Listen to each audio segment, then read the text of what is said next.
And now turning our attention to East Africa, where Kenyan President William Ruto has once again found himself at the centre of a controversy. President Ruto is facing public outrage over his orders to renovate the State House, which is the official residence of the country's head of state. Ruto is also under fire for spending billions of Kenyan shillings on renovating state lodges across major cities in the East African country, at a time when public buildings and schools are falling apart. Many Kenyans are criticising Ruto for refurbishing the State House at the wrong time. The population is suffering economically, while some are not even able to afford quality healthcare and services.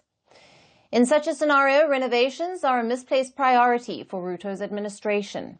Now, they have also argued that the president had committed to implementing austerity measures aimed at reducing government expenditure last year during the Gen Z protests that rejected his financial bill. But in spite of those assurances, renovations of the State House and several lodges have continued at a hefty budget. Now, the Architectural Association of Kenya has also expressed its deep concerns over the renovation of the State House. They believe that while renovations may be necessary, it is crucial to maintain the architectural integrity of such buildings, which has not been done.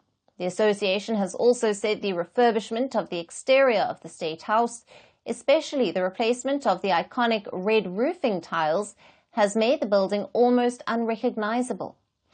The association has further added that public buildings and other key national structures requiring renovation should be listed by the National Museums of Kenya and subjected to public scrutiny before any work begins.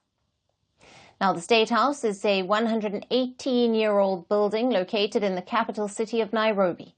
The building had been the residence of the 17 colonial governors that once ruled Kenya under the British Empire. It is also the same building from which all 5 of Kenya's presidents have governed the country for the past 60 years. Buildings in the State House has been reportedly under renovation since 2015, with the works expected to be completed by June of 2027. Now, according to the records presented to the Kenyan Parliament mid-last year, the refurbishment that covers the State House and the state lodges are reportedly expected to cost 1.5 billion Kenyan shillings, or $11.6 million.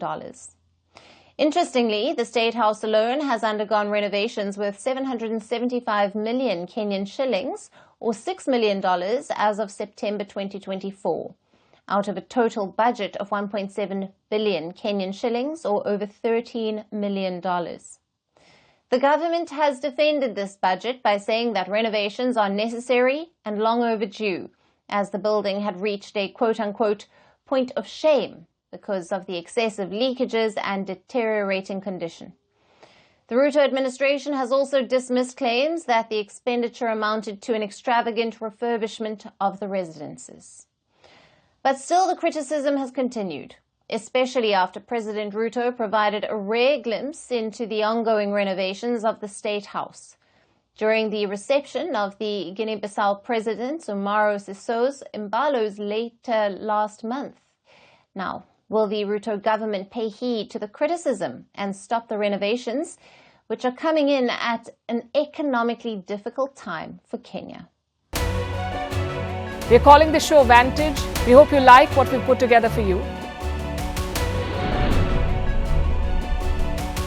Touted as the minimum defense from that video. India's neighbors were the first to send the special edition of Vantage live from the White House throughout this week. Yes, Hindu Mandir in the Renovation Tel Aviv measure, but it's also the perfect way to drive.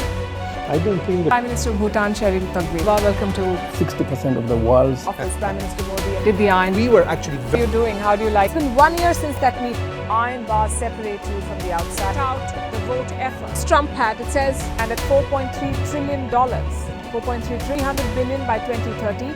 That's what we need to tackle climate change.